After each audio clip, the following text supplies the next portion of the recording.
Pesticides have been classified as probable carcinogens for 25 years, and different pesticides have been associated with different kinds of cancers through a variety of mechanisms, both genetic damage directly to our DNA or chromosomes, or epigenetic modification, changing the way our genes are expressed.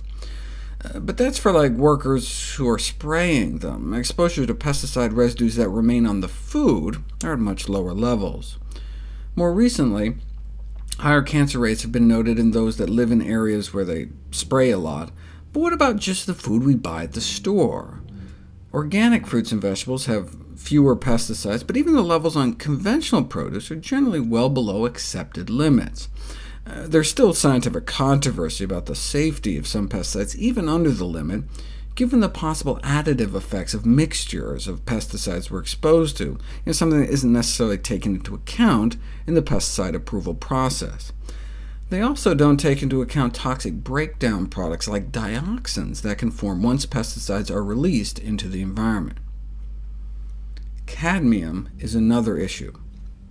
In the largest review to date, involving hundreds of studies, not only did organic foods have more antioxidant phytonutrients, but lower concentrations of cadmium. That's a good thing. Cadmium is one of 3 highly toxic heavy metals, along with lead and mercury, found in the food supply. It accumulates in the body, and so we should try to keep intake as low as possible. Thus, the fact that organic crops only have about half the cadmium is therefore desirable. The cadmium is thought to come from the phosphate fertilizers that are added to conventional crops. Of course, not all organic foods are healthy. The organic food industry is now worth tens of billions of dollars. They didn't get that way just selling carrots. We can now buy pesticide-free potato chips and organic jelly beans. Organic foods aren't necessarily healthy foods.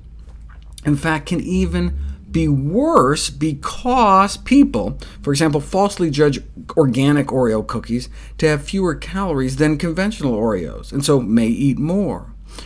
Foregoing exercise was deemed more acceptable when the person had just chosen organic rather than conventional dessert. In fact, leniency towards foregoing exercise was slightly greater after choosing an organic dessert than after eating no dessert at all. Organic cookies were viewed as having negative calories. But organic junk food is still junk food.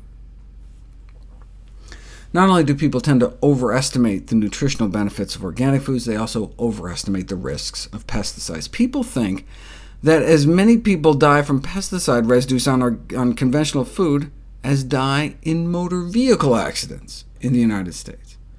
Organic food buyers may think eating conventional produce is almost as bad as smoking a pack of cigarettes.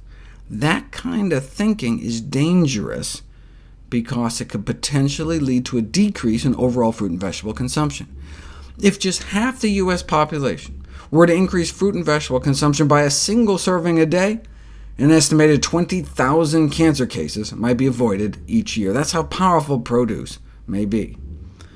But because the model was using conventional fruits and veggies, the pesticide residues on those extra fruits and vegetables would result in 10 additional cancer cases. So overall, if half of us just ate one more serving, we'd just prevent 19,990 cases of cancer every year.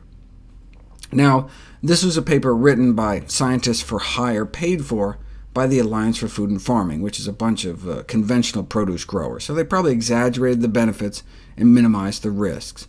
But I think the bottom line is sound. We get a tremendous benefit from eating conventional fruits and vegetables that far outweighs whatever tiny bump in risk from the pesticides. But hey, why accept any risk at all when you can choose organic? I agree. But we should never let concern about pesticides stop us from stuffing our face with as many fruits and vegetables as possible.